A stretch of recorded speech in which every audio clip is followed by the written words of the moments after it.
jiran dia dapat, nikmat jiran dia dapat. Jadi kita buat ibadat. Sudah tentu akhlak dia. Kita kat Mekah, hati kita bersih tu kan.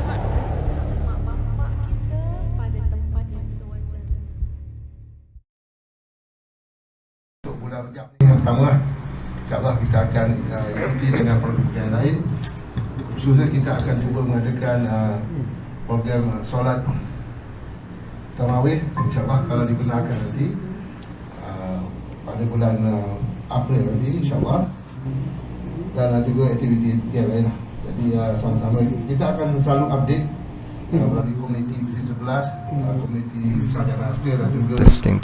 Minta tolong komen suara okey ke tak okey. Minta tolong komen suara. Di sini Suara okey tak? untuk kita langsungkan majlis Hafiz minta tolong komen suara. santai subuh ni. Silakan.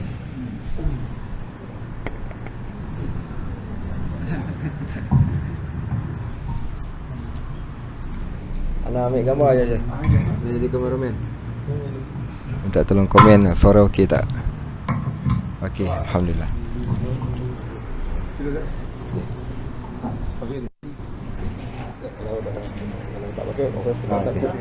Ganggu.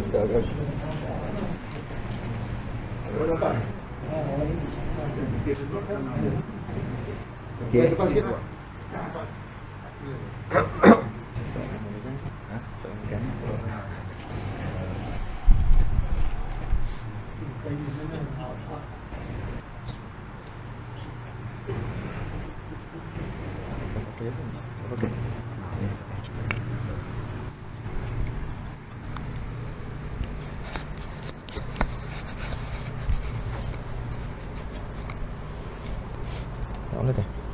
Assalamualaikum ya. Bismillah. Boleh.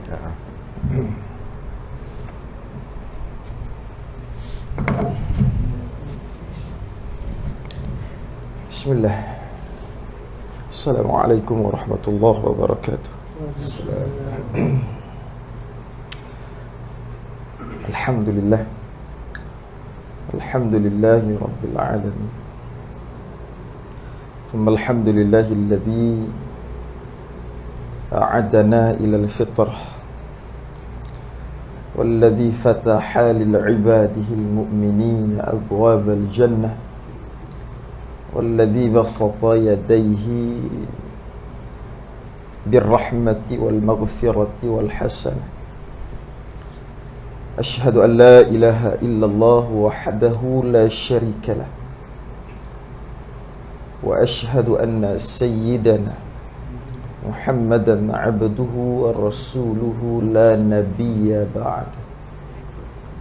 اللهم صل وسلم على صاحب الرسالة والشافع الأمة سيدنا ونبينا وحبيبنا وشفيعنا وزخرنا وأنت مولانا محمد رسول الله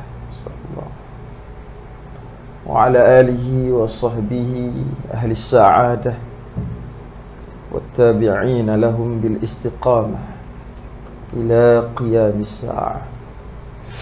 سبحانك لا علم لنا إلا ما علمتنا إنك أنت العليم الحكيم. أما بعد.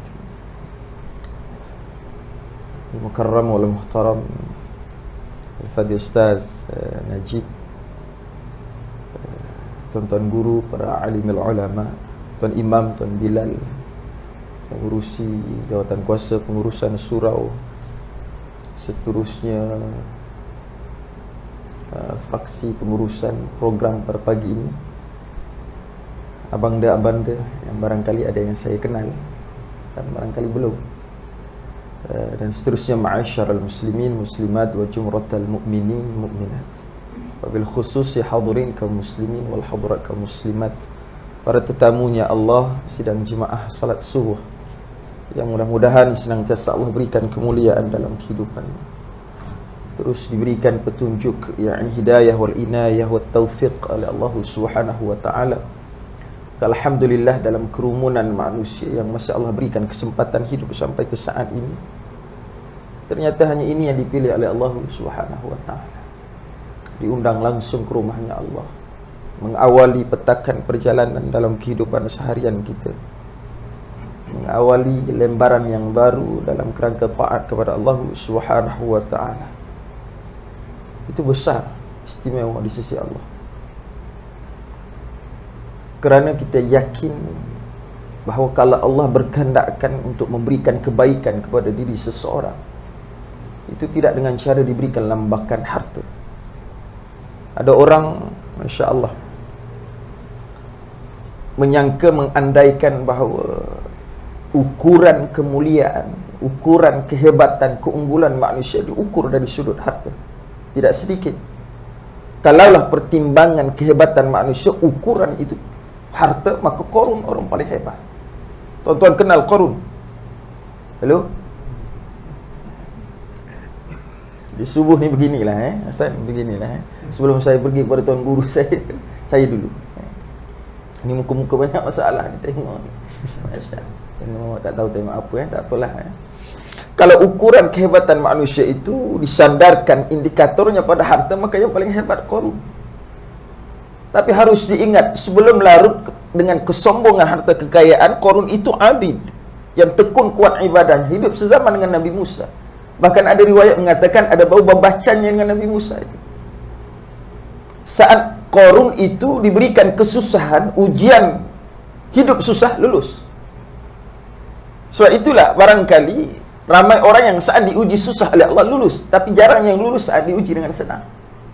Maka kalau dipersoalkan kenapa ya Allah hari ini Allah belum lunaskan keinginan dari sudut harta, barangkali Allah ingin jaga kita. Belum banyak duit, belum kaya, rajin ke masjid, rajin ke surau. Sudah banyak duit, jalan ke surau tak ingat, banyak. Maka di saat Allah memberikan kekayaan dalam kehidupan, itu tidak ada jaminan terus diberikan kebaikan. Bahkan tidak sedikit ada orang merasakan bahawa saat Allah berikan pangkat, jabatan, mohon maaf, kedudukan, maka secara automatik diberikan kebaikan. Belum tentu. Kalaulah ukuran kehebatan manusia sandarannya adalah kedudukan, pangkat, jabatan, kerajaan, maka yang paling hebat kan Fir'aun. Tuan-tuan kenal Fir'aun? Halo? Tak berapa nak jawab sangat ni. Tuan-tuan kenal Fir'aun? Masya Allah, banyak tempat saya berceramah Ustaz, ada yang kenal Fir'aun. Tapi masih baguslah, kerana saya pernah berceramah di tempat lain, ada yang kenal Iblis. Kenal Iblis? Kenal. Di sini ada yang kenal Fir'aun. Saat Allah berikan kedudukan, pangkat yang tinggi, maka sombong Fir'aun itu. Yang lebih awal, makhluk yang pertama melakukan kesalahan di sisi Allah itu Iblis. Iblis dalam riwayat yang pernah sampai kepada kita, tidak pernah sekalipun mengaku jadi Tuhan. Padahal kalau nak dibandingkan Iblis dari segi kekuatan jauh lebih kuat dari Fir'aun. Nak dibandingkan kedudukan, kekuasaan, lebih kuatnya Iblis. Diberikan kepandaian luar biasa. Iblis itu asalnya Azazil daripada suku bangsa jin. Taat ibadah luar biasa, diangkat makamnya, tinggal dalam syurga, bahkan pernah memimpin bala tenteranya Allah. Tapi kerana pakaiannya, kesombongan, kesalahan pertama itu bukan syirik, bukan tidak salat, tapi kesombongan. Manusia itu ternyata kalaulah hidup diberikan kelebihan tertentu, kalau tidak sesuai dengan acuan mengorientasi hati sesuai dengan kehendaknya Allah, maka akan larut dalam keduniaan.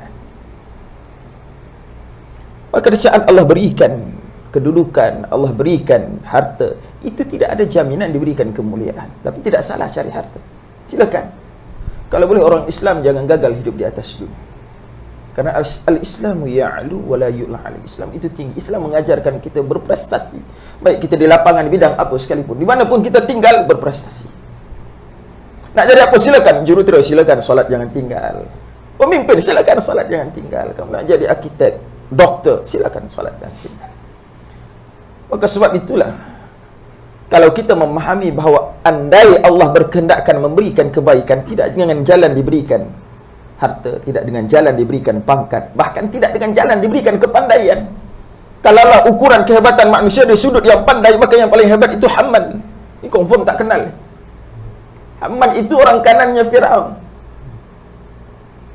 Desainer, arkiteknya piramid itu bukan Fir'aun, Haman.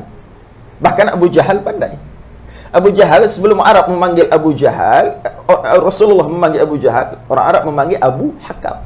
Abu bapa Hakam, orang bijaksana. Umurnya tidak jauh dengan Rasulullah. Raja Quraisy pada ketika itu. Tapi Allah berikan kepandaian. Kalau tidak disusun, diatur sesuai dengan petakan yang seharusnya, maka manusia akan larut dalam memahami tujuan hidup dan kehidupan. Maka sebab itulah ternyata kalau Allah berkehendak akan memberikan kebaikan, menjadikan seseorang itu baik, cuma satu hal dilakukan Allah. May yuridillahu bihi khaira yufaqihu fiddin. Allah berikan faham urusan agama. Ternyata kerana faham kita hidup harus dengan suluhan agama, maka saat ini di sini kita, di saat ada orang ramai lagi terdana dengan tidur yang panjang. Kerana merasakan hidup ini masih panjang, dunia itu belum ada, belum jelas tarikh saat diruntuhkan oleh Allah, maka manusia akan melalui kehidupan ini dengan kelarutan ke dunia. Tidak salah cari dunia itu. Kita tidak akan pernah dihantarkan Allah ke akhirat kalau tidak melalui jambatan dunia.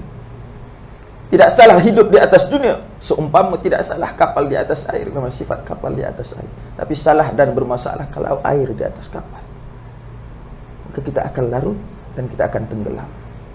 Ma'asyiral muslimin muslimat rahimani wa rahimakumullah. Tajuk hari ini itu muqaddimah tu. Memang kita selesai dalam pukul 12 lah.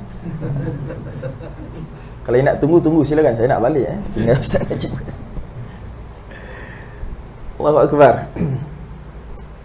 Kalau bicarakan tentang sebenarnya apapun dalam menjelaskan rincian dalam segala hal dalam kehidupan, terkait dengan topik kita hari ini juga, kota yang diberkati, itu harus berawal daripada bagaimana kita mengatur pola fikir manusia. Manusia itu mudah mengatur urusan kalau tahu dari mana dia datang, di mana sedang bersinggah, ke mana akan pergi. Bahkan ini yang diterangkan oleh para ulama kita, Hujjatul Islam, Imam Al-Ghazali. Manusia mudah mengatur urus, tahu dari mana dia datang, untuk apa bersinggah, ke mana akan pergi. Kalau kita tahu kita datang dari Allah, di sini ada tugas peranan yang harus kita laksanakan, yang kita lunaskan, dan ke mana akan kita pergi, maka manusia mempersiapkan jalanan itu. Dimanapun kita tinggal, itu acuan pola fikir kita. Maka kalaulah kita letakkan dalam satu, kerana Allah menjadikan manusia yang paling paham tentang urusan manusia itu Allah. Diberikan akal sesuai dengan kemampuan berfikir untuk memahami ketentuan daripada Allah Subhanahu wa taala. Maka sebab itulah kemampuan antara tugas yang Allah berikan kepada manusia ini mengurus, mentata kelola kehidupan kita dimanapun kita tinggal. Maka kalau ingin diberikan muqaddimah, sekarang kita tinggal di satu wilayah. Bahkan kalau diikutkan ukuran zaman dan masa, kita akan dihimpit kiri kanan atas dan bawah. Apa yang tidak ada dalam masyarakat kita hari ini. Bahkan tidak sedikit itu daripada sisi-sisi keburukan, sisi-sisi yang telah terjadi itu. Bahkan itu dirakamkan Allah, zaharal fasad fil barri wal bahr, tampak kerosakan di darat dan di laut. Dan itu hasil telah tangan manusia. Di saat sahabat terbaik Rasulullah Sayyidina Abu Bakar As-Siddiq ditanyakan saat ini, apa yang kamu paham tentang ayat ini wahai Abu Bakar? Zaharal fasad fil barri wal bahr. Kata Abu Bakar As-Siddiq radhiyallahu anhu, al-barru huwal lisan wal bahr wal qalb. Kerosakan yang di darat secara zahir itu tsunami, banjir besar, penyakit melata, itu secara zahirnya begitu, boleh difahami begitu. Tapi hakikatnya kalau ingin difahami, kebanyakan kerosakan yang berlaku yang kita akan rawat insya-Allah, yang kita akan cuba telusuri bagaimana untuk membina satu kawasan tempat kehidupan yang mudah-mudahan dirahmati Allah, itu berawal dengan macam mana kita memahami kehidupan. Maka di situ kita pergi, sebelum kita pergi pada pembinaan tempat yang sedang kita diami. Kerosakan di darat itu kerana lisan. Hari ini Masya Allah, rancu sebuah masyarakat, porak-poranda hubungan antara keluarga, kawan-kawan, hubungan sosial berantakan, itu barangkali berawal daripada lisan yang tidak dijaga dengan baik. Dan lautan kerosakan itu wal qalbu, hati yang gagal diurus, sehingga kan tampilannya adalah sifat-sifat mazmumah. Itu akan pasti merosakkan hubungan di antara jiran yang lain-lain dalam masyarakat. Maka ma'asyiral muslimin muslimat rahimani wa rahimakumullah, Kalau disebut kota, itu Arab menyebut Madinah. Kota itu Madinah. Madinatul Munawwarah itu, Madinah itu kota. Barangkali daripada satu sisi, kenapa kota itu Madinah, untuk kita mengambil contoh bagaimana pembinaan kota itu daripada kota yang terbaik yang pernah diusahakan paling awal oleh Rasulullah sallallahu alaihi wasallam. Maka kalau kita bicarakan kota yang diberkati, satu sudut macam mana pembinaan kota dan ke arah untuk diberkati itu. Saya ringkaskan kerana saya ingin cumpan belajar daripada Ustaz Najib tentang rincian-rinciannya. Rasulullah sallallahu alaihi wasallam seawal hijrah itu dipersiapkan Allah tidak mudah. Ya, Muhammad hijrah ke Yathrib dulunya.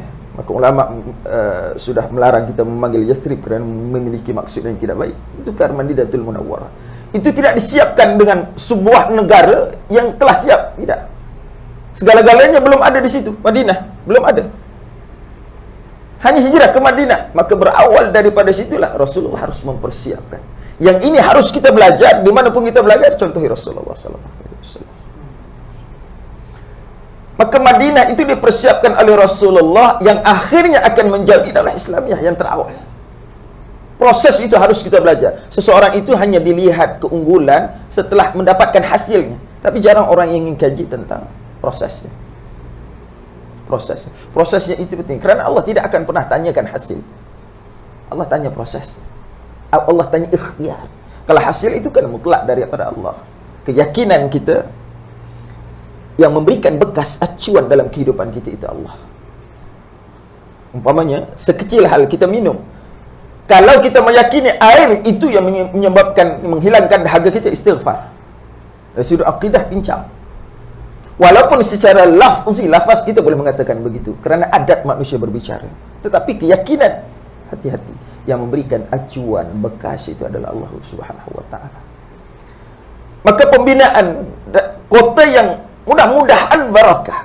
Sebenarnya yang kita inginkan itu bukan banyak, tapi yang dicari sebenarnya barakah. Barakah itu adalah ziyadatul khair, bertambah kebaikan. Apa pun yang kita lakukan, andai diberikan sesuatu makin banyak, makin bertaburan kebaikan kita, makin barakah. Yang kita fikirkan macam mana mewujudkan masyarakat, macam mana mewujudkan kediaman yang sedang kita diami saat ini bermanfaat untuk kehidupan kita. Maka sebelum saya berikan kepada Ustaz Najib, kita harus faham satunya, setiap manusia itu ada peranan. Dimanapun kita berada, pada entiti peringkat mana sekalipun, setiap orang itu berperanan. Bahkan itu tidak terlepas akan dipertanggungjawabkan di hadapan Allah Subhanahu wa taala. Kalau kita mampu tegakkan diri kita dengan nilai-nilai kebaikan, maka insya-Allah akan tertegaknya kebaikan di luar lingkungan kita. Kita tidak akan pernah mampu untuk mengharapkan kebaikan di luar kalau tidak mampu kebaikan itu ditanam di sini. Berawal daripada kita tegakkan iman, tegakkan Islam dalam diri kita, insya-Allah akan tertegaknya di luar lingkungan kita. Sekarang mukaddimah daripada saya, mungkin kita akan dengarkan sedikit daripada Ustaz Najib, dan kita bertukar-tukar baton lah. Dan saya akan lebih bersyukur kalau dihabiskan terus pun tak apa. Tafadhal Ustaz. Bismillah. Assalamualaikum warahmatullahi wabarakatuh. Waalaikumsalam. Alhamdulillahilladzi hadana li hadza wa ma kunna linahtadiya laula an hadana Allah. Wa ma taufiqi illa billah wa ma tawakkuli wal i'timadi wal i'tisami illa 'ala Allah. Salawatullahi wa salamuhu alaihi ala habibina al-Mustafa wa ala rasulina al-Karim sallallahu alaihi wasallam wa ala alihi wa sahbihi wa man tabi'ahum bi ihsanin ila yaumiddin. Allahumma aftah bainana wa baina qaumina bil haqq wa anta khairul fatihin. Rabbana zidna ilman yanfa'una, Rabbana yassir wa la tu'assir, wa tammim bil khair, walhamdulillahi rabbil alamin. Wa ba'd. Yang pertama, saya ucapkan terima kasih pada pengurusi majlis dan juga pengurusi surau As-Sakinah. Masya Allah, nama surau As-Sakinah tenang. Semua buat tenang, sandar, elok, sejuk, naikkan. Baik. Yang kedua, pada sahabat panel saya, semalam saya baru bertemu dengan dia, P. Rozi. Tengok Masya Allah, orang dia orang yang segak bergaya, Terasa macam saya duduk di tepi seorang sastrawan negara pula. Masya-Allah. Cara bercakapnya mengingatkan kita beberapa tokoh yang ada di Malaysia yang ketika mereka bercakap penuh dengan mutiara kata dan juga kalam-kalam yang bagus dan cantik. Saya kalau bercakap ni kadang dia terkeluar Kedah, kadang dia terkeluar Melaka, macam-macam bahasa yang keluarnya. Ni awal-awal ni okey lagi, sekali lagi dia keluar. Okey, baik nampak. Yang seterusnya pada muslimin dan muslimat, ibu-ibu, ayah-ayah, abang, adik, kakak semua yang ada pada pagi ni. Topik kita ni sembang santai, tapi saya suka dan terhibur. Bukan terhibur, terisi dengan ucapan sulung daripada kekanda saya, P. Rozi. InsyaAllah kita duduk di sebelah orang yang hebat, selebriti, dan dia mempunyai satu, Masya Allah, semalam sembang dengan dia, banyak pengalaman yang dia kutip dalam kehidupan, Masya Allah. Dan kami datang untuk tumpang pengalaman daripada beliau. Dan kita semua yang ada di sini mudah-mudahan bermanfaat pada kita. Sebab itu pada tiap-tiap pagi ni kita diminta oleh Nabi SAW ni minta 3 benda. Ni masuk di dalam bab sunnah yang ditinggalkan oleh baginda Rasul SAW, supaya jangan mengabaikan 3 perkara yang diminta pada waktu pagi. Yang pertama kita minta, Allahumma inni as'aluka ilman nafi'ah. Ya Allah, kami minta pada pagi ini bagi kat kami ilmu yang bermanfaat.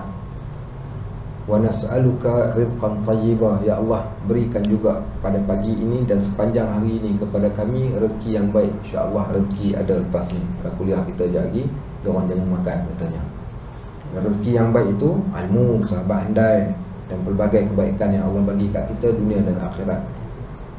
Dan yang ketiga kita minta wa amalan mutaqabbala, amalan yang Allah terima.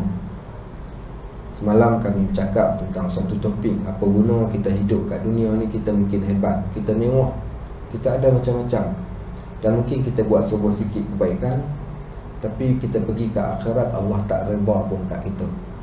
Dan saya rasa beruntung dan bertuah kerana orang sebelah saya ni nama dia Radhi. Radhi ni maksudnya redha. Masya Allah. Okey, baik. So apa guna kalau kita katakan kita hidup, kita hebat, kita mewah, kita berjaya, kita maju, kita berada pada satu tahap, pada kedudukan yang tersendiri, tapi Allah tak redha.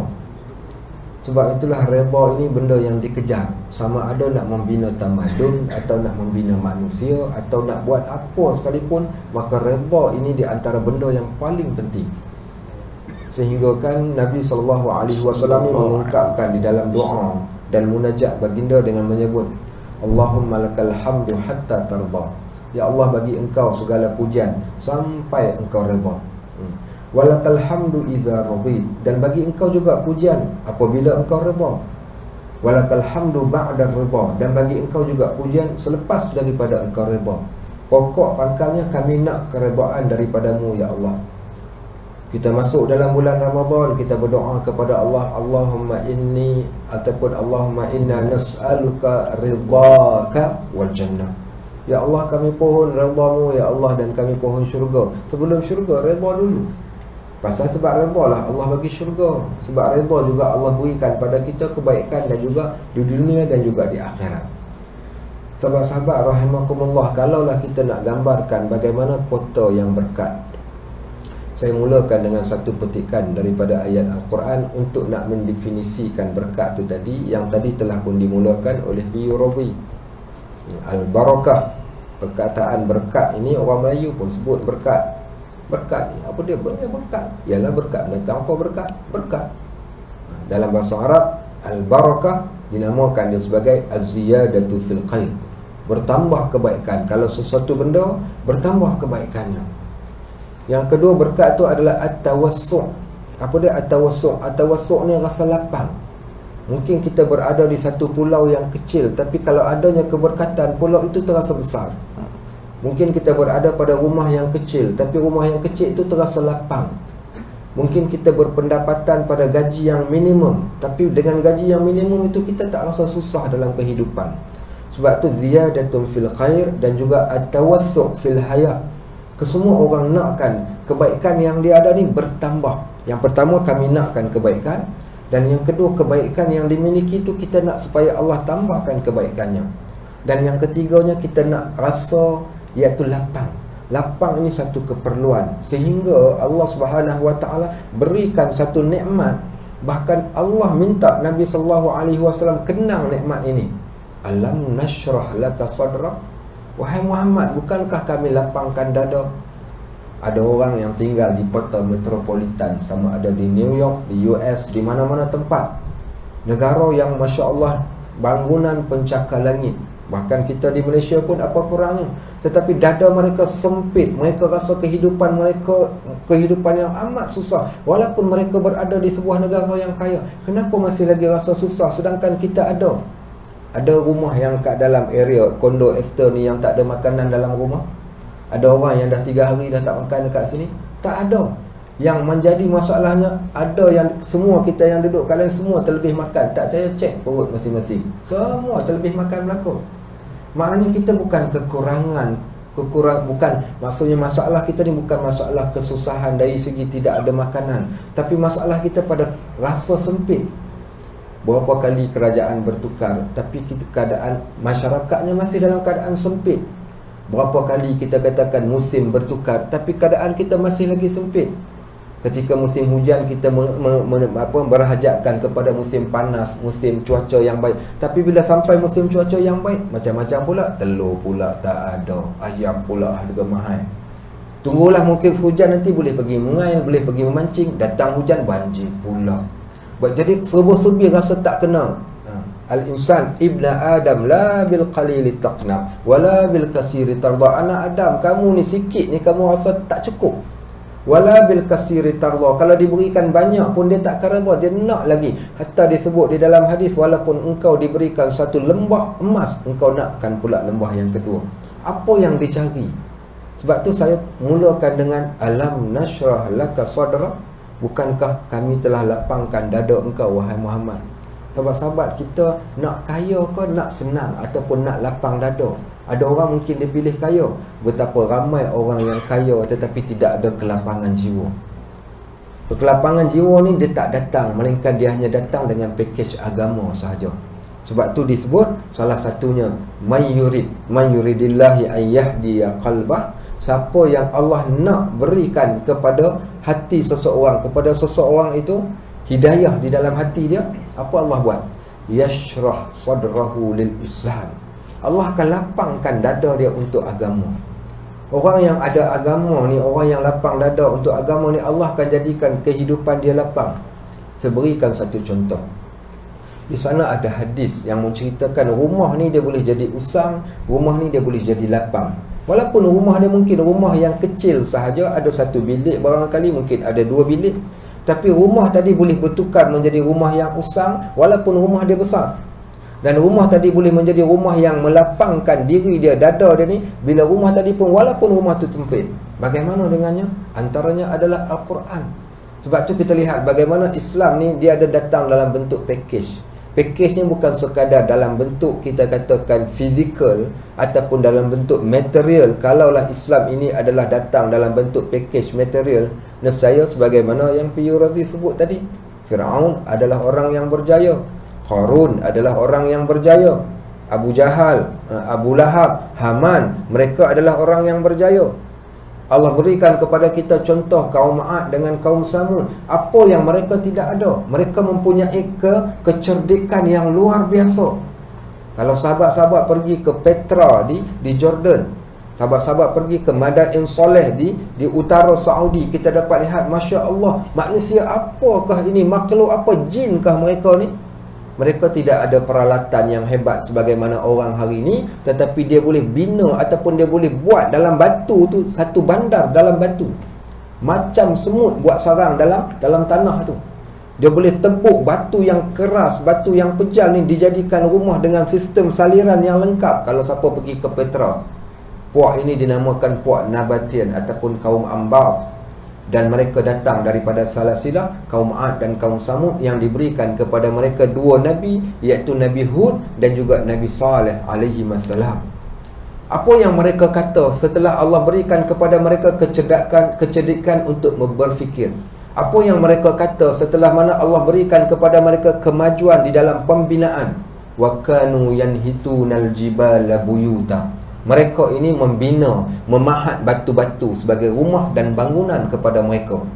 Pahat batu. Dengan apa dia buat? Allah berikan pula kepada mereka tubuh badan yang luar biasa. Saya berdiri pada satu tempat yang dilukis bentuk saiz orang yang hidup pada zaman tersebut. Real, betul. Saiz orang itu, iaitu kaum Ad dan kaum Samud, ketika mereka berdiri, saya berada pada lutut dia. Menunjukkan saiz tubuh badannya, saiz tubuh badan yang besar. Orang yang mempunyai tubuh badan yang sasa, yang besar, yang kuat, sehingga dia boleh memecahkan batu-batu. Akhirnya apa dia orang kata? Man asyaddu minna quwwah. Siapa yang lebih kuat daripada kami? Sombong.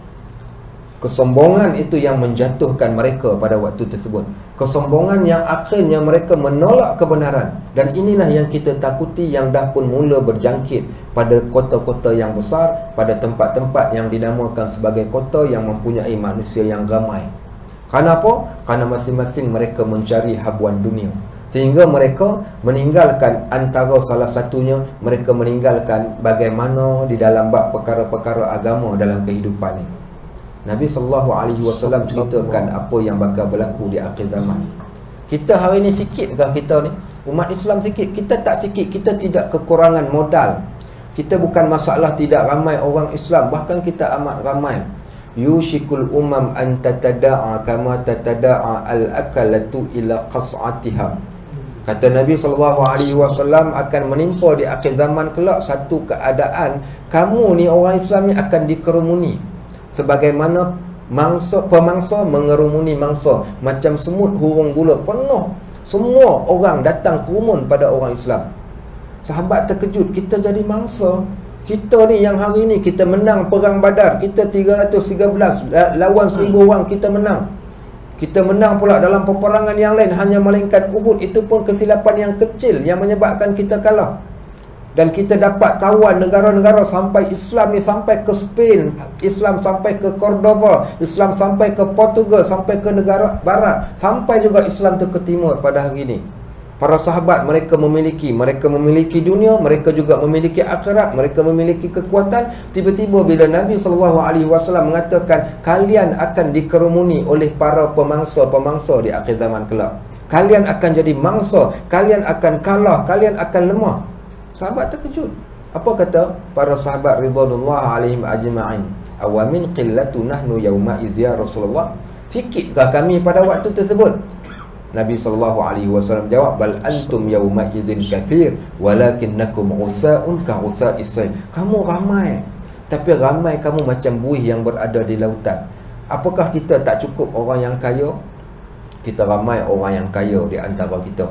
Apakah kita tak cukup orang yang cerdik? Kita teramat ramai. Saya kira kalau nak membina satu tamadun, nak membina satu kota yang cemerlang, yang hebat, kita bukan kekurangan kaki tangan ataupun kekurangan orang yang cerdik. Kita bukan orang yang bodoh.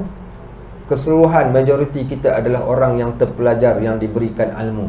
Tetapi kita ada satu benda yang kita hilang bila mana kita tidak mencari satu benda yang amat penting ini, iaitu keberkatan.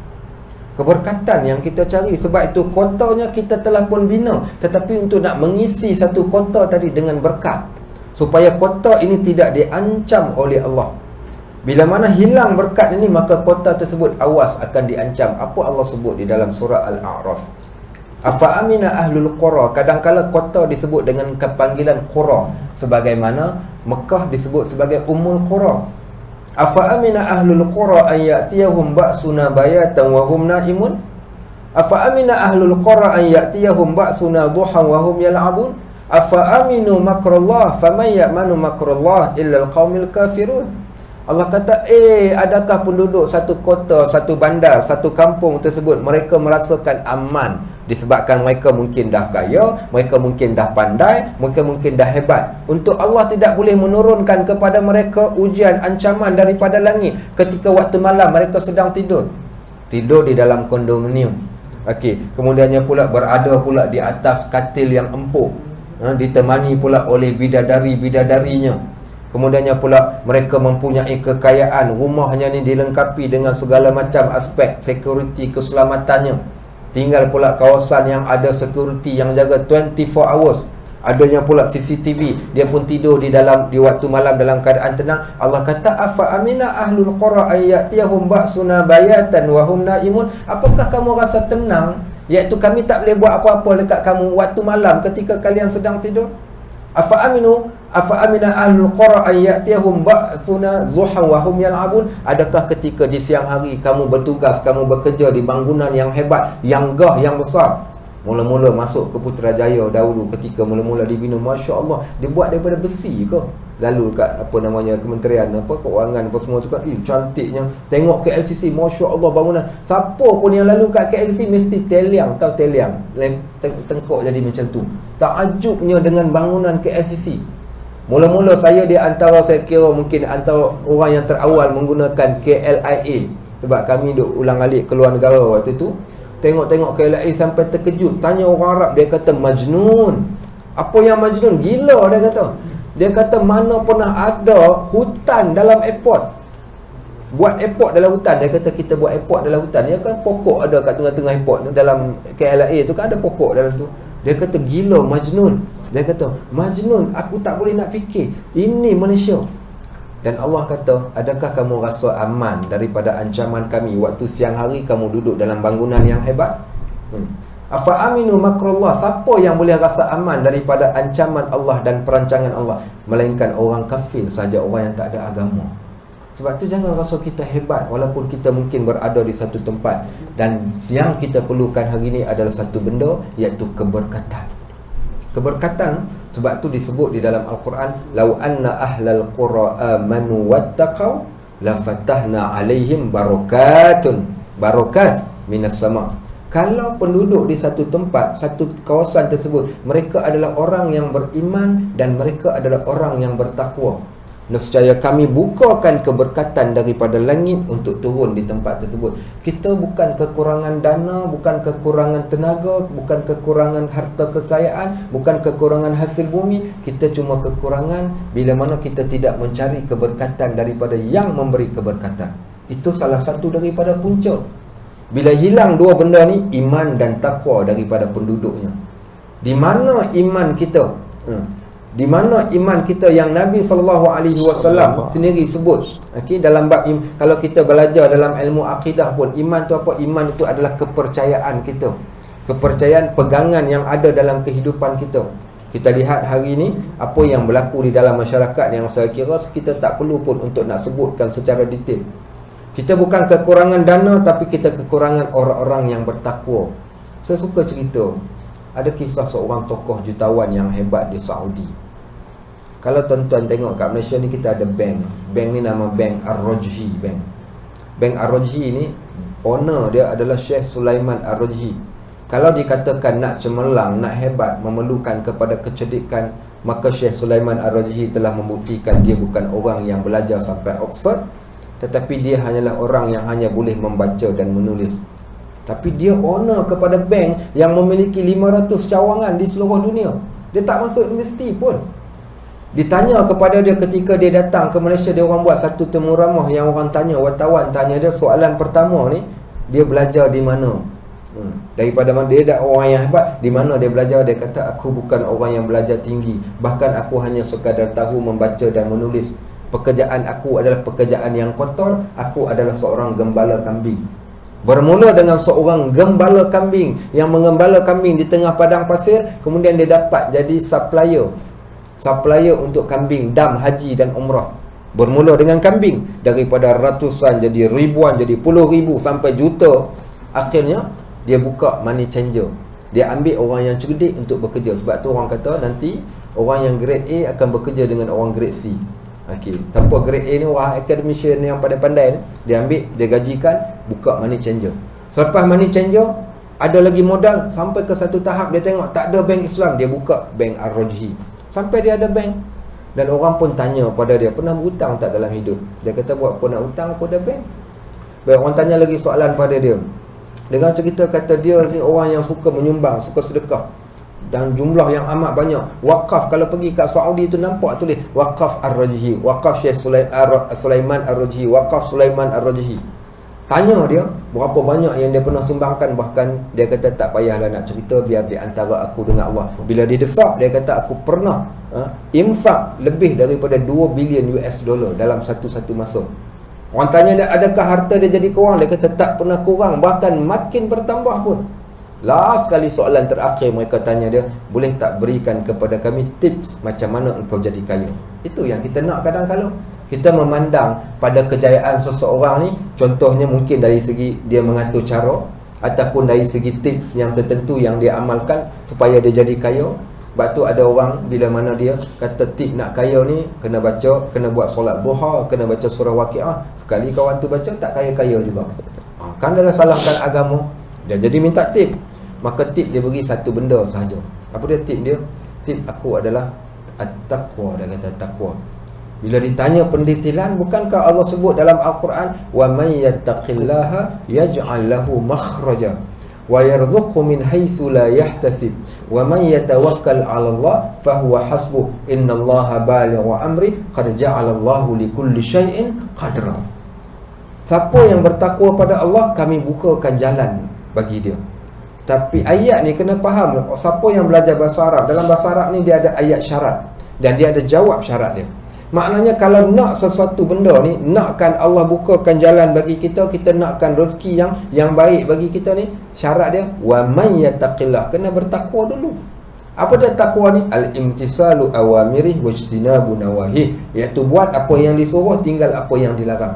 Sebab itu kita lihat kadang-kadang ada orang, dia mungkin tak kaya pada mata kita, tapi kita tengok dia tenang, dia senang. Apa puncanya? Puncanya kerana ada takwa dalam hati. Takwa itu mencukupkan keadaan diri dia. Maka takwa ini bukan setakat lekatkan ayat Al-Quran dekat dinding, tidak. Tapi takwa itu, sebab tu disebut lau anna ahlal qura amanu wattaqau lafatahna alaihim barakatun minas sama. Allah akan bukakan pintu keberkatan daripada langit. Baik, ketika mana Nabi Nuh alaihi salam, kita cerita tentang Nabi-Nabi. Nabi Nuh alaihi salam ketika dia mula melihat, iaitu satu zaman, ketika zaman dia tadi ni zaman yang dah hebatlah pada zaman tersebut. Tapi bila mana kaum dia mula melakukan perbuatan syirik, iaitu menyekutukan Allah, maka Nabi Nuh alaihi salam dah mula merasakan takut. Apa dia buat? Dia telah berusaha untuk nak membina kembali tamadun yang berasaskan dengan tamadun iman dan takwa itu selama 950 tahun. Walaqad arsalna nuhan ila qaumihi falabitha fihim alfasanatin illa 50 ama fa'aqadhahum at-tufan wa hum zalimun wa anjaynahu safinati wa ja'alnaha ayatan lil alamin, sampai ke akhir ayat. Allah kata kami telah utuskan Nabi Nuh alaihi salam, dia berdakwah pada kaum dia 950 tahun. Dia berdakwah, pesan. Di antara sampai yang kali yang terakhir, punca Allah jatuhkan sesuatu kaum yang hebat ini bila dia ada telinga tapi dia jadi pekak badak. Telinga tak nak guna dan tak nak memikirkan, bahkan mereka tidak mengakui tentang kebesaran Allah, bahkan mereka tak patuh dan taat pada Allah. Apa Allah buat? Allah bukan binasakan satu kampung, Allah bukan binasakan satu tempat, Allah binasakan seluruh muka bumi pada waktu tersebut. Bersihkan terus. Jangan ingat kita berada di KL, kita berada di Putrajaya, kita jauh daripada laut, mungkin kita takkan kena apa-apa daripada air. Apa yang dilihat berlaku di Selangor baru-baru ni, tak disangka-sangka pun. Bentung kawasan yang jauh daripada kita katakan kawasan banjir, tiba-tiba boleh banjir yang semua orang terpinga-pinga. Macam mana air boleh sampai? Sekolah 3 tingkat, air sampai dekat tingkat atas sekali. Tak boleh masuk. Kalau fikir logik lah, tak boleh masuk akal. Tapi kalau kuasa Allah, apa yang berlaku sebelum berlaku banjir besar kepada kaum Nabi Nuh alaihi salam, dia datang dan memberikan nasihat kepada mereka. Bagi nasihat, apa dia kata Nabi Nuh alaihi salam ceritakan, dia kata ketika mana kullama da'autuhum, waktu aku pi cakap dekat mereka, tak nak dengar ni nasihat ni, yaj'alu asabi'ahum ala azanihim, mereka meletakkan ibu jari ni pada telinga mereka, wastaghshaw thiyabahum, tak cukup, selak kain pula, selubungkan ke atas kepala. Apa dia maksud? Tutup pintu, tutup ini. Kalau boleh tak mau langsung, tolong please jangan cakap pasal agama. Kami tak mau dengar bab agama. Kami nak bina masyarakat, kami nak bina negara. Maka dikesampingkan aspek berkaitan tentang moral, tentang agama ini. Sama sebagaimana kaum Nabi Nuh alaihi salam, tutup telinga, ambil kain tutup kepala pula. Wa asarru wastakbaru istikbara. Kemudian mereka dah mula jadi sombong kerana mereka merasakan mereka cerdik pada waktu tersebut. Last yang terakhir. Ini juga ni ucapan yang terakhir sebelum saya bagi mic sebagai untuk penutup. Dia tak lama-lama sangat, betul tak? Dah cerah dah kan? Okey, yang last sekali. Akhir sekali Nabi Nuh alaihi salam dia berkata kepada kaum dia, faqultu astaghfiru rabbakum innahu kana ghaffara. Okey, aku pun berkata kepada mereka istighfar. Istighfar, Allah Maha Pengampun. Banyakkan istighfar. Kalau kamu istighfar, yursilis samaa alaikum midrara. Allah akan kirimkan kiriman-kiriman keberkatan daripada langit yang berupa hujan, yang berupa kebaikan yang akan turun kepada kalian. Wa yumdidkum bi amwal. Kemudian Allah akan berikan kepada kalian kekayaan harta benda dengan istighfar itu tadi, dengan taubat dan kembali mereka kepada Allah. Wa banin, dan Allah akan berikan banin, ini anak lelaki. Maksud anak lelaki ini kekuatan. Allah akan berikan kepada kalian kekuatan. Wa yaj'al lakum jannat, dan Allah akan berikan kepada kalian sumber apa? Sumber pendapatan. Jannat ini kebun-kebun yang mengeluarkan hasil. Allah jadikan tempat tu ada hasil, penghasilan. Wa yaj'al lakum anhara, dan Allah jadikan sumber yang datang daripada bawah bumi, iaitu sumber galian dan sebagainya, termasuk air. Apa puncanya? Punca bila mana mereka adalah kaum yang sentiasa beristighfar kepada Allah. Istighfar ni bukan sekadar sebut dengan mulut, astagfirullah, astagfirullah, astagfirullah, sampai tengok cicak. Itu bukan istighfar. Istighfar ni maknanya kembali. Makna kalimah bertaubat ni apa? Ar-ruju'u ilallah, kembali balik kepada Allah, menyesali perbuatan, dan akhirnya mereka memperbaiki amalan yang mereka lakukan pada waktu tersebut.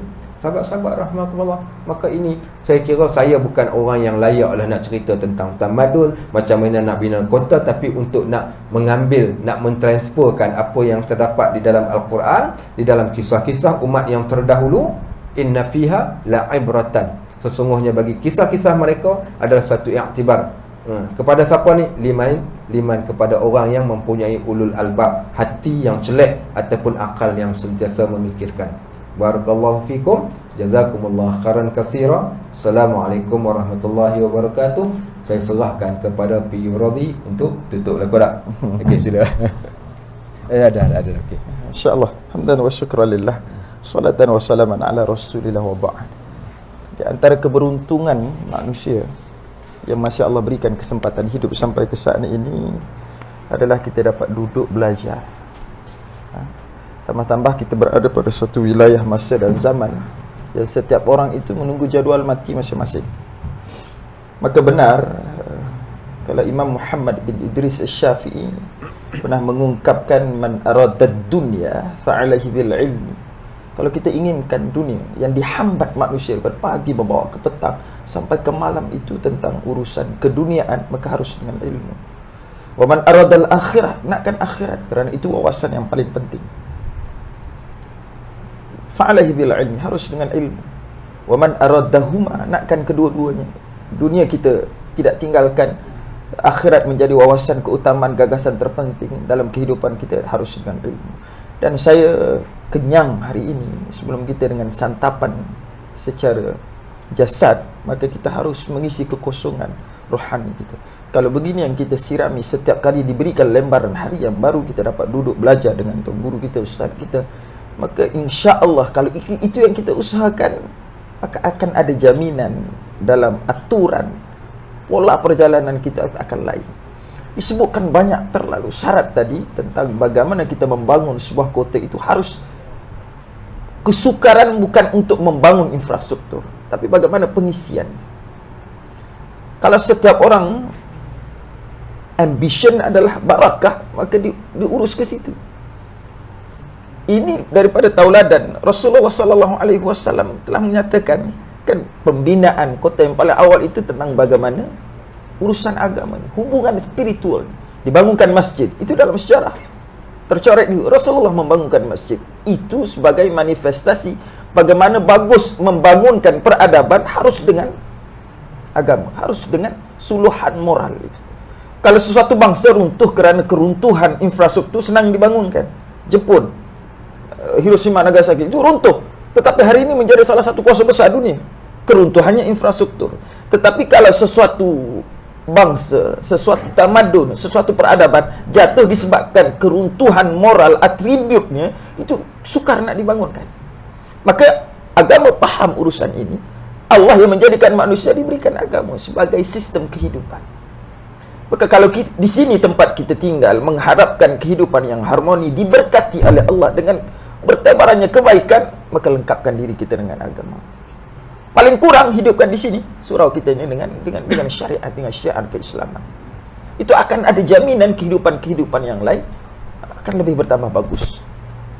Bahkan disebut oleh Ustaz terkait dengan misi kita adalah takwa. Takwa itu ulama dalam membariskan baris-baris terjemahan makna kepada takwa itu menggunakan perkataan-perkataan ataupun lafaz yang berbeza, tapi menjurus kepada maksud yang sama. Takwa al-amalu bi ta'atillah. Apapun yang kita lakukan dasarnya taat kepada Allah. Kita bekerja, duduk sebentar, minum kopi, apapun dasar untuk taat kepada Allah. Minum kopi, duduk sama kawan untuk menjalin hubungan sosial. Kalau itu yang kita bina, sedikit-sedikit nanti akan ada cambahan kehidupan yang lebih baik. Kerana kita faham hidup itu harus dalam kerangka untuk taat kepada Allah. Kalau untuk taat kepada Allah, kita datang ke masjid, kita buat satu program, dasarnya taat kepada Allah. Kita buat program di luar, ada contohnya. Untuk anak-anak, kerana kita harapkan nanti generasi yang bakal tumbuh 5 tahun, 10 tahun, 15 tahun akan datang, orang yang faham, kita harus cari barakah dalam hidup ini. Bahkan terkait dengan redha, kita akan ke syurganya Allah, bukan dengan salat kita. Saya kalau mengharapkan syurga Allah dengan salat saya, itu tidak akan pernah melayakkan saya masuk ke syurga Allah. Kerana kita tahu sekhusyuk mana salat kita. Kalau kita mengharapkan ke syurganya Allah dengan sedekah, itu tidak akan pernah melayakkan kita ke syurganya Allah. Kerana kita tahu berapa duit yang ikhlas kerana Allah. Tetapi kerana redha, Allah sembunyikan, disebutkan oleh Sayyidina Umar Al-Khattab. Allah sembunyikan beberapa hal dalam hidup ini. Di antara redha di sebalik ibadah. Kita tidak tahu di mana lambakan ibadah yang pernah kita kerjakan yang Allah redha. Barangkali subuh yang tadi, barangkali dengan duduk sebentar di sini kita disirami dengan keilmuan daripada Ustaz. Yang perjalanan ilmunya, Masya Allah, kita menakun keilmuan itu dan tumpan barakah Ustaz. Dan kita mengharapkan ini, Masya Allah, menjadi bahagian daripada petakan perjalanan kita untuk makin membina jambatan kedekatan dengan Allah. Kerana kita tidak tahu bila saat tanggalnya kita dipanggil pulang oleh Allah. Untung masih diberikan kesempatan. Saya sebutkan keberuntungan paling besar kita di hadapan Allah pada saat ini, masih diberikan kesempatan hidup. Untuk apa? Kalau sekadar untuk membangun hambatan keduniaan, hari ini orang dengan serba kekurangan dari segi saiz kita kekurangan. Kalau orang berbangga hari ini mampu mendirikan bangunan 896 yang paling tinggi itu, ada yang lebih tinggi, yang Burj Khalifa itu paling tinggi, itu baru kurang 1 kilo. Zaman Firaun 15 kilo. Kalau ada orang ini bangga dengan membangunkan bangunan yang kurang tinggi, bangga, ketinggalan zaman. Orang dulu dah 15 kilo. Ke atas, bukan ke bawah, ke atas. Maka kalau itu yang kita lakukan, rumusnya sama, akan dihancurkan oleh Allah. Kalau kita mengharapkan Putrajaya ataupun tempat yang kita diami, pembangunannya hanya urusan-urusan keduniaan, urusan-urusan material, itu pasti rumusnya akan dihancurkan. Maka kalau ingin barakah, acuan Islam itu ada. Islam. Maka hubungan sosial dijaga. Hubungan sosial itu kan Rasulullah setelah membangun masjid, yang disatukan itu persaudaraan.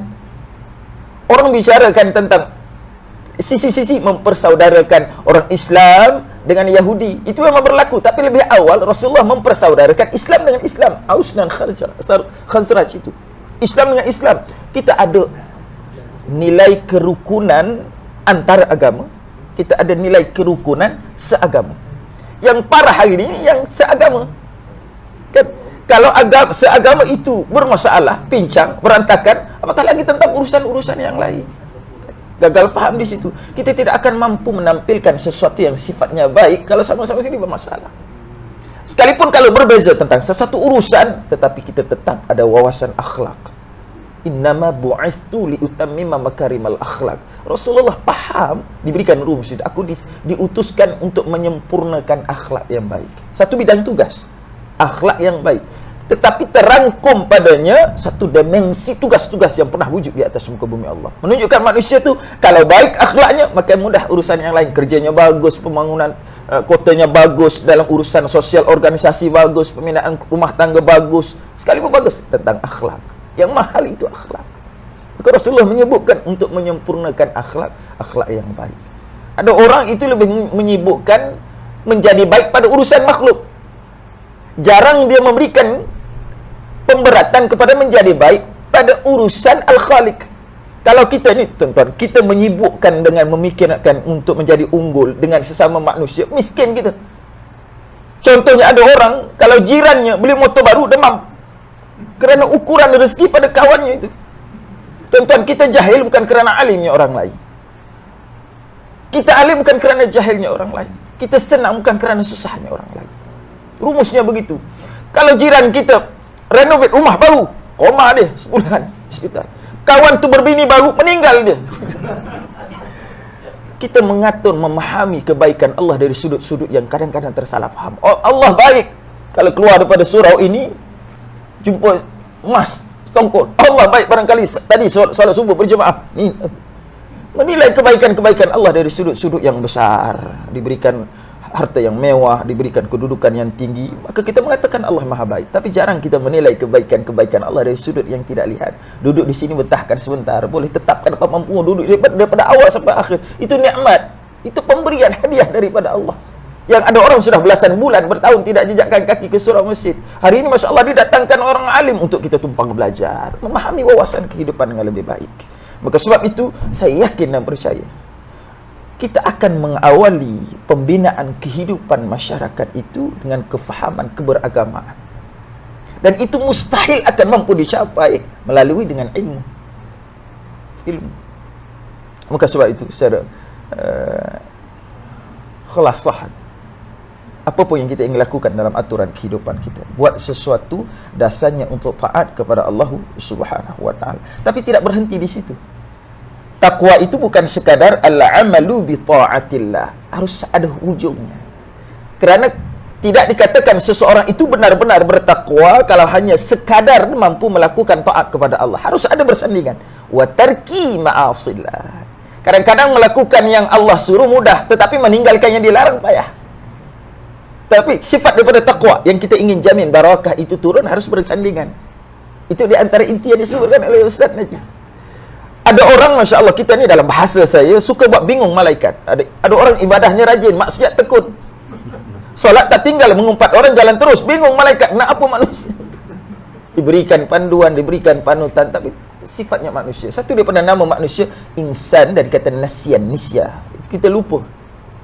Maka harus belajar sejarah. Saya antara penggemar sejarah. Setiap kami semalam Jumaat, tengoklah dalam TV Al-Hijrah. Sampai bulan 7 saya ada. Sejarah itu dari kata sejarun, pokok. Sejarah ini kita belajar sejarah. Itu isi Al-Quran seperempat ada terkait dengan sejarah. Itu dekat dengan kaum Samud, kaum Ad itu. Itu kita harus belajar sejarah. Kenapa sejarah itu akar katanya sejarah pokok? Kerana kita bagaimana untuk melestarikan yang depan, memahami keadaan yang depan, mustahil kalau kita tidak belajar yang belakang. Kalau ini yang kita lakukan, maka natijahnya begini. Kalau kita merosakkan persaudaraan, kalau kita merosakkan hubungan kekeluargaan, maka ini yang berlaku.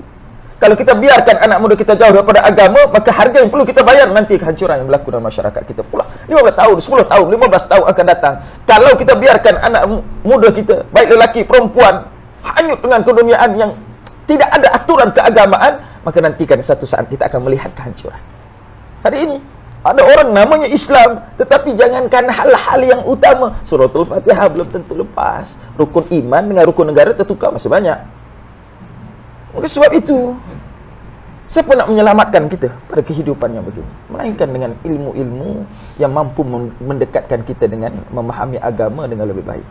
Maka disebut sejarah itu pokok, kerana itulah yang akan menjadi tunjang dalam kehidupan kita. Kita kena banyak melihat yang belakang untuk dijadikan sebagai bagaimana untuk kita memperjalankan kehidupan yang depan. Kalau ini sebagai kata-kata yang terakhir, saya berdoa kepada Allah agar ini menjadi satu daripada saham untuk kita semua dapat duduk belajar dengan Ustaz. Saya secara pribadi, walaupun ini kali pertama jumpa Ustaz, saya melakukan ilmu yang banyak yang saya sisi-sisi yang saya melihat harus begitu dalam kehidupan kita, terkait dalam memahami agama, terkait dengan bagaimana kita harus melihat ke sejarah, terkait dengan bagaimana kita harus kalau saya sebagai orang yang berada dalam dakwah, saya menceduk benda lain, bagaimana mengupas sesuatu begitu, kerana kita akan melihat sesuai dengan di mana kita berada. Kalau kita itu harus disesuaikan. Kalau kita seorang ayah di dalam proses membetulkan anak, maka dicari keilmuan itu. Kalau kita sebagai majikan, sebagai seorang pemimpin, di sini ramai pemimpin, saya yakin percaya. Maka harus di mana kita tegakkan keadilan. Al-adlu min kulli ahadin. Kalau seorang orang awam adil, maslahatnya kecil, bagus, hasan. Walakinna minal umara'i ahsan. Tapi kalaulah keadilan itu tertegak dalam batang tubuh seorang pemimpin, ahsan lebih, hasan bagus, ahsan lebih bagus. Kerana hari ini yang mulai meruncing, mulai mengurang itu adalah sifat keadilan. Dan mustahil kita jangan bicarakan tentang bagaimana membangun kota yang baik, bahkan disirami dengan barakah, kalau kita gagal peranan yang harus dimainkan oleh setiap orang itu. Kalau kita sebagai rakyat, jalankan tanggungjawab sebagai rakyat. Kalau kita sebagai ejeki surau, maka di sinilah barangkali kayu aras, bagaimana keharmonian di luar. Itu ditunjukkan. Kalau ingin lihat bagaimana suasana masyarakat di luar lingkungan kita, maka lihat di sini. Kalau di sini bermasalah, kalau di sini hanya satu saf imam dengan Bilal, maka bermasalah di luar. Tapi kalau di sini subuhnya, insya-Allah alhamdulillah sampai ke 4-5 surah, Allah akan memberikan sesuatu yang kita akan tidak mampu bayangkan dalam kehidupan kita. Tapi ingat, wawasan kehidupan adalah takwa dan keimanan kepada Allah Subhanahu wa taala. Saya mewakili jawatan kuasa penganjuran program mengucapkan jutaan terima kasih di atas ilmu yang dikongsikan Ustaz kepada kita hari ini. Dan kita sebelum kepada makan secara jasad, kita makan rohani kita. Orang sibuk memikirkan apa yang nak makan secara jasad, tetapi jarang memberikan tumpuan apa yang nak disantap sebagai rohani. Yang ini akan menjadi bekal kepada tuan-tuan akan berfikir hari ini untuk sampai keseluruhan hari ini. Apa yang pernah disebutkan oleh Ustaz Najib hari ini, insya-Allah kalau itu yang kita mulakan, seharian tuan-tuan akan ingat sampai maghrib, sampai tidur. Esok bangun lain lagi. Semoga ada kebaikan yang banyak daripada perkongsian ini. Kalau ada kebaikan itu datang daripada Allah. Kalau yang buruk itu secara adab kita bercakap, kerana kita harus beradab dengan Allah, datang daripada kejahilan saya. Dan kami bermohon kepada Allah agar kita senantiasa diberikan kerahmatan daripada Allah. Tempat yang kita diami ini mendapatkan keberkatan, kemuliaan daripada Allah Subhanahu wa taala. Terima kasih kepada semua. Ada perkataan yang terakhir saya. Terima kasih kepada semua di atas perhatian, dan insya-Allah kalau ada kesempatan waktu yang lain kita dipertemukan lagi. Kalau bukan di atas dunia sekalipun, insya-Allah di akhirat kami akan dipertanggungjawabkan atas apa yang telah kami katakan. Dan tuan-tuan akan dipertanggungjawabkan atas apa yang telah kalian dengarkan. Moga-moga itu akan menyatukan kita semua di dalam syurganya nanti, insya-Allah. Assalamualaikum warahmatullahi wabarakatuh. Barakallahu fiik, Syekh. Jazakallah. Alhamdulillah, begitulah tadi